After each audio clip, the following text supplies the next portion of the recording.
I think the other big category of news is the expansion of discussions on dexamethasone, a corticosteroid that was only issued as a press release last week, but now a preprint has come out.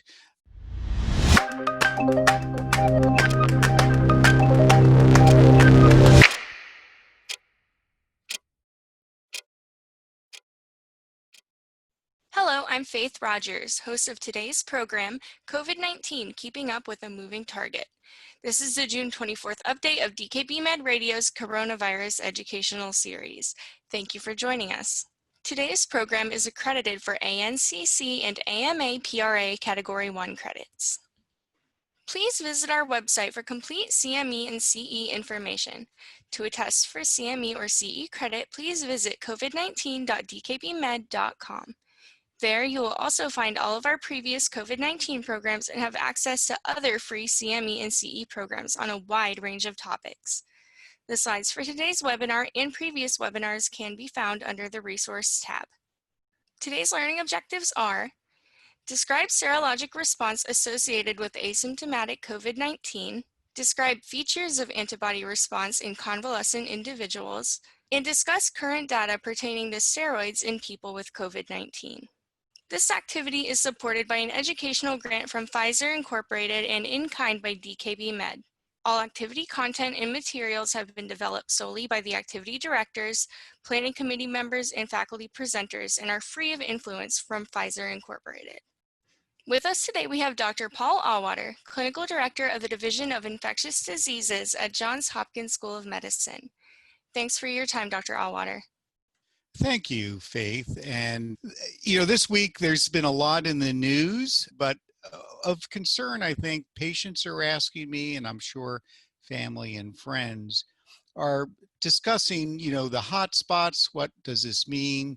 What kind of thresholds are important to consider? And we'll talk a little bit about that in our Q&A and a little more next week as well.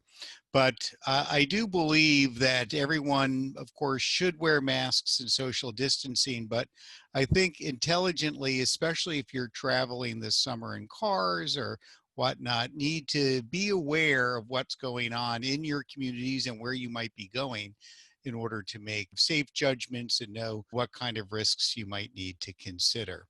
One of the most frequently asked questions are about the COVID-19 antibodies for the coronavirus. I thought I would just give a case of a surgeon who was really one of the earliest cases that I had heard of that turned out to have a positive viral RNA test in March of 2020. Had very mild symptoms, but was concerned and was tested and was found to be positive.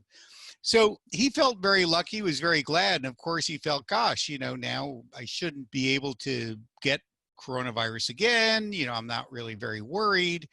But then decided maybe I should get antibody testing. And if these tests were ones that were developed in a variety of different laboratories with different testing specificities, but found that he was negative both to an IgG and an IgM at this stage, and probably at this point had been infected 5 weeks earlier. So, what does this mean? He asked, gosh, does this mean I can get coronavirus again? I'm not really immune. Maybe the first PCR test was negative. So I would say there's very low likelihood that a PCR test is a false positive, unless if there's a mix-up in sampling and labeling. So I think that was a real test, because what we're beginning to find out is that patients that are either asymptomatic or very mild symptoms seem to have different immune responses than people that were sick and hospitalized, which I think had characterized most of our knowledge early on. Here's a couple of recent papers that I thought might be informative for you. This is, of course, from China.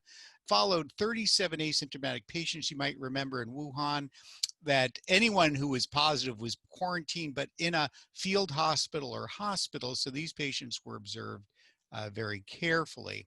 And of this group, a couple of things that are sort of shown here that I thought are most telling is that if you look at panel B, people who had symptoms tended to have shorter durations of shedding than people who developed no symptoms. And if you look at panel E, people that were symptomatic were much more likely to develop IgG antibodies than those who did not develop any symptoms.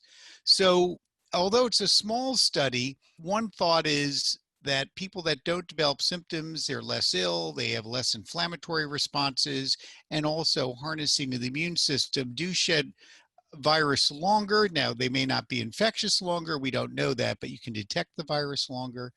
And they don't really mount antibodies with nearly the frequency, and especially the ones that we think are important, and that are neutralizing antibodies. 40% in this asymptomatic group were completely seronegative, much like perhaps our surgical friend in the case, versus only about 13% in the symptomatic group.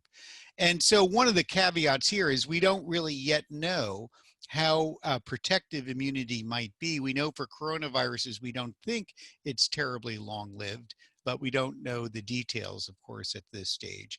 Another paper published in Nature looked at a larger group of people who were improved and about 40 days after onset, and they looked at neutralizing antibody titers to what's called a pseudovirus, or something that's thought to very closely represent the real infection. And what they found were titers that on the whole were lower than one might anticipate, with about a third having low titers to no titers, and a very small percentage having high titers. And it was a very heterogeneous response, meaning people developed a lot of different antibodies. But the ones that worked best were the ones that bound to the receptor binding domain of the virus, specifically that gears to the ACE2 receptor. And even though these were not made in large amounts, they seemed to work very well. So from this study, it looked like most don't really have high levels of neutralizing antibodies. So we don't know how well, but obviously the lower levels you have, the less likely you'll have very long immunity, at least on an antibody basis. And that these RBD, or these receptor binding antibodies, may be an excellent target if we were to try to refine our vaccine approaches. On the flip side, those are all about B cells. Often vaccines have been targeted against the so-called spike protein of the coronavirus. I just want to mention this paper that came out in May, but I think it is telling that we're so focused on antibodies, but in this paper of people that did have the coronavirus, they did develop T-cell responses that were not just on the spike protein, but others. And of course, these may also be important even if you're re-exposed to the coronavirus, in terms of preventing productive infection or certainly serious illness. So antibodies are probably not the whole story, but we're still putting together what it means to have protective immunological responses. And of course, since we've only been dealing with this for 6 months, how long this will provide protection. I think the other big category of news is the expansion of discussions on dexamethasone, a corticosteroid that was only issued as a press release last week, but now a preprint has come out. What we know is that this was a very large pragmatic trial. It was open label, so could be subject to biases. That also had multiple arms. There was the hydroxychloroquine arm, there was people got protease inhibitors, and so on and so forth. So the protocols were quite complex, but it looked like those that got a 6 milligram per kilogram dose of dexamethasone improved significantly. Mortality rates fell from 40% to 28% if you were on a ventilator. On oxygen, less of a robust response. And these graphs sort of tell that tale a little bit. If you look at all participants, there's certainly a case to be made. But if you look at subgroups, those who were not ill enough to receive oxygen, it seems a bit detrimental in terms of a trend that crosses zero. But if you're on oxygen or mechanical ventilation, there were statistically significant differences that, with a mortality endpoint, one could argue that that's not really prone to subjective biases in an open label trial, so it is meaningful. And so there's been a lot of discussion about this trial because it's the first to really show a mortality benefit. It's a very large trial, although it's pragmatic and a bit messy. But I think people, in a way, I think are a bit surprised at this. Some comments are that, the mortality in the United Kingdom was on average about 40%, which was higher than what's typically seen in a lot of our intensive care unit populations here in North America. There were other interventions that a number of the patients received, although not at high frequencies. And basically in ARDS, a lot of our critical care and pulmonary colleagues have a hard time believing this just because the corticosteroids have been studied in a lot of ARDS situations without any clear and consistent benefits. So personally, I feel like this is compelling enough that I would certainly consider it for patients. I think this is still subject to discussion. And of course, this preprint has not yet been available for peer review, but a much smaller study was supportive, and it was a cohort retrospective series. So it was cohort controlled that used methylprednisolone. This was, I believe, out of Spain with a mortality rate that was a little less than seen in the UK of 15%. And people got steroids on average about 10 days in illness, when often people have more severe COVID disease. And what they saw was that mortality rate was about 14% of those got steroids versus 24% that didn't, sort of halving risk. And steroid treatment overall reduced mortality 40%. So granted, it's a retrospective series subject to all those limitations, but at least another study that was at least supportive.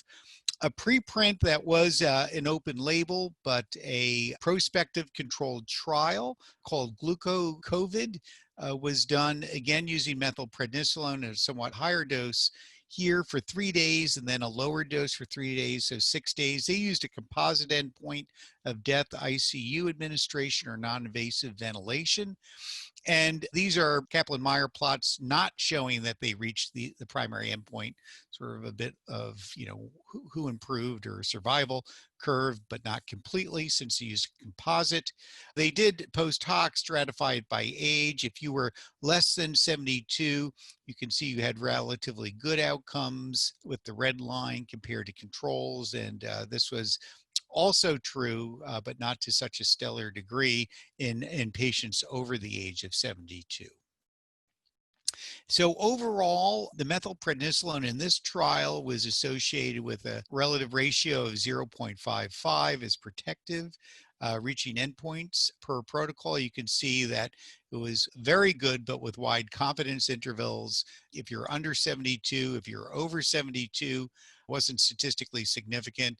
But following adjustments for age stratification, they still thought it provided benefit. There weren't a lot of adverse reactions, at least, although none of these studies have really followed people beyond 28 days. And so the conclusion here was that there's, I think, support again on another trial that glucocorticoids could have benefit. So I think we'll see. We're discussing it at Johns Hopkins and haven't yet reached a conclusion, but there's certainly a group that favors giving it, and we'll see. Lastly, a sort of death knell for hydroxychloroquine, which was one of the early drugs that were adopted as part of the Chinese guidelines, as was corticosteroids. But this really has faded out after there's really been studies, including the recovery trial, which was one of the arms that did not show that this would likely have any benefit. So an NIH, as well as a Novartis-sponsored trial using hydroxychloroquine, were halted for this on this regard. So at least for hospitalized patients, hydroxychloroquine is not panning out. And to me, this was no surprise. It really never worked in any other studies of viruses. So Faith, I think we have some questions for today. Thank you, Dr. Auwaerter, for those updates. We will now continue to the listener Q&A. Dr. Auwaerter, this is our first question. Is remdesivir being widely used now, and can you comment on how effective it is? Yeah, so remdesivir is a nucleoside analog. It helps inhibit the virus from making new RNA in the host cell. It's only intravenous. The drug has been approved as only an investigational effort under the Emergency Use Act by the FDA. And allotments were shipped to states. After some confusion, state health departments allocated to hospitals, I believe in most states based on the numbers of cases they had. So How widely is it being used? I would say it's being used, at least from what we know from data, it seems to be best if it's used before people are ill enough to land in the ICU on a ventilator. So earlier in illness, but still requiring oxygen. We are using at Johns Hopkins and all of our affiliate hospitals in Maryland. We have lower numbers of new patients. I think with any new drug, people are becoming used to integrating it into their practice, but with a new disease, I think patients are definitely being considered for its use. We have an approval process at our hospital. The federal government plans on having distributed all the available supply from Gilead by the end of June. Now, there may be more being manufactured, and of course, additional trials in progress. I don't really know how much of a new supply will be available and when.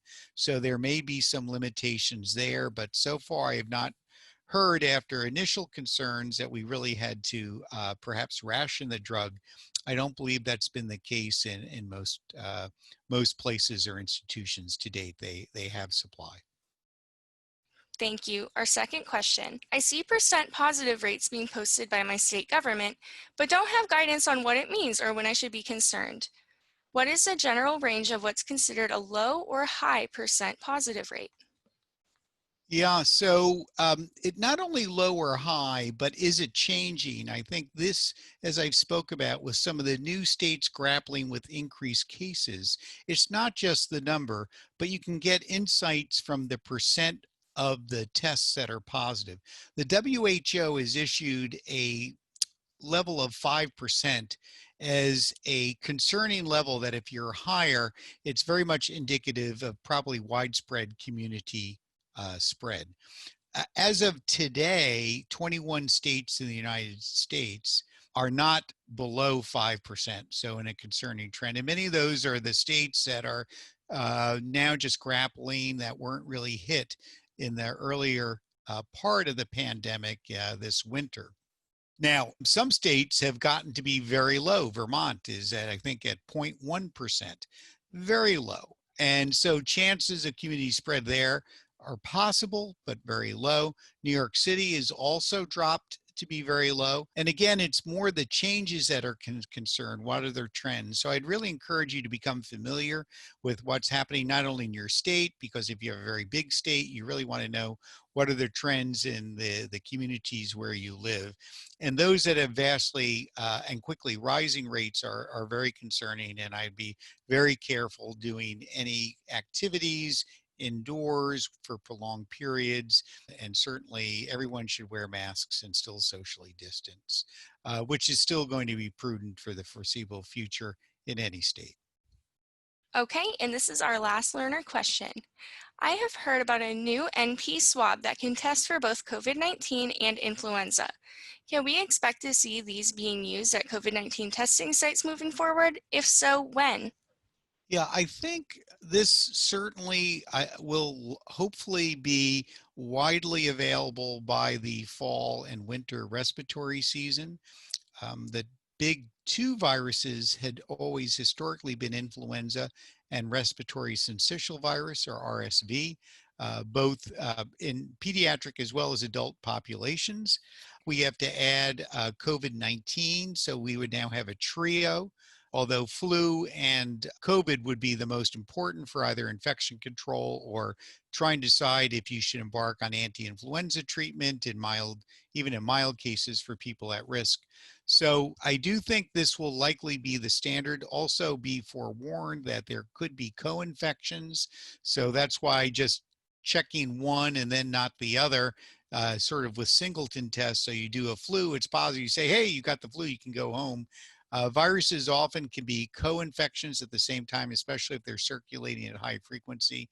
So I do think these kinds of tests will replace or at least supplement the singleton tests for COVID that we have now, especially during the influenza season. Great, thank you again for answering those questions. As a reminder, to claim CME or CE credit, please complete the evaluation at covid19.dkbmed.com and select today's activity. You'll receive your certificate immediately after. Any questions or issues, feel free to email us at the address listed. To submit questions, please send them to qa@dkbmed.com. That's Q as in question, A as in answer at dkbmed.com. Don't forget to access our resource center at covid19.dkbmed.com. You'll find a range of information, including the latest COVID-19 data and statistics, medical society guidelines, and resources in Spanish. Again, thanks for joining us, and thank you for your dedication to your patients with COVID-19. Thank you, Dr. Auwaerter. Yeah, thank you, Faith. And everyone, please keep an eye to what's happening in your communities. Wear a mask, socially distance, tell your patients the same. And I hope you're all well. Stay safe. Thank you.